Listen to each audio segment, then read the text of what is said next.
I've just discovered something about myself. So I'm just going to share that process. I was just driving to the animal farm with my kids to go and pet some cute bunnies. And I drove past a kulbari, a magpie that had been hit. And I initially drove over it thinking that it was dead because it wasn't moving, but then in my rear view mirror saw that it was in fact still moving and that it was still alive, and my initial reaction was like, oh no, oh the poor thing. And then I was thinking, do I stop? And of course I was thinking, oh, I should do, like it's in pain, it's suffering. And I remember how awful I felt the last time I drove past something. It was actually an emu in the middle of the road that had been hit but was flailing about terribly. And I felt awful because I had nothing in my car. I couldn't stop because I had nothing in my car to put it out of its misery with. And it was quite big. And so then this time, when I went past the magpie, I was thinking, oh, today I just happened to put a hand shovel, like a foldable shovel in my car, so that I've got something that I could use. And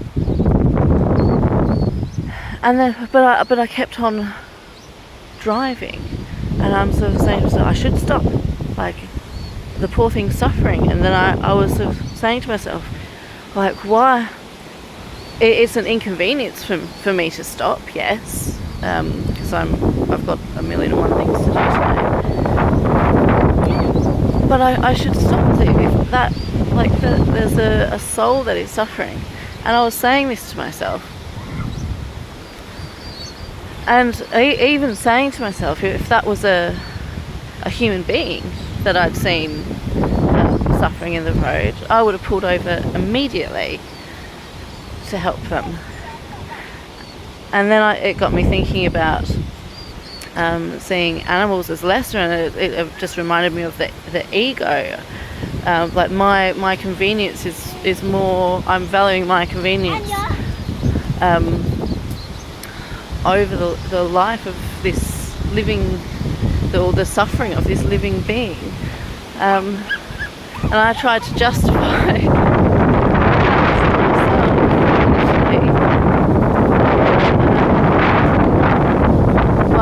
by saying that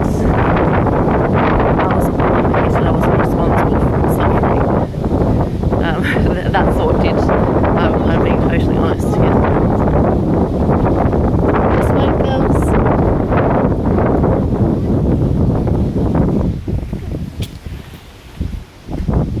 Just hold on for a second, girls. Now I can't remember what I was saying. Yeah, so I was placing the convenience, or my convenience, over the life of this being, and I really judged myself for that. And then I was like, I was sort of going through, like, is this a justification? To try and justify why, or try and lessen the severity, I suppose, of the judgment of myself for that.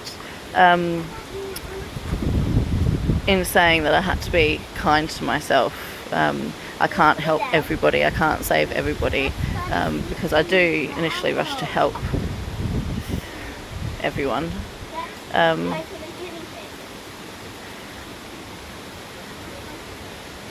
But it's normally at the expense of myself, but that was that. Then I was acknowledging that I was trying to justify that, and then it just dawned on me that it was I was acknowledging consciously my shadow aspects, acknowledging that that version of me, that person, the choices that I made to keep driving is, well, it is a part of me. It's a choice that I made, and I can be led by ego subconsciously and then try and justify it. But it's something that I just have to accept. And once I realised I had to accept that, it almost, like, I almost felt compassion for myself of trying to be everything for everyone. But yeah, it just made me recognise, like, is there that subconscious ego of people are more important than animals, and obviously if you were to choose one over the other, that'd be a different story. But yeah, to not stop and yeah, it's just acknowledging a part of myself, a dark part of myself, and we all have them there, called our shadow aspects. But yeah, to be, I've just realised to truly know myself, I have to be brutally objective, totally and 100% objective. I cannot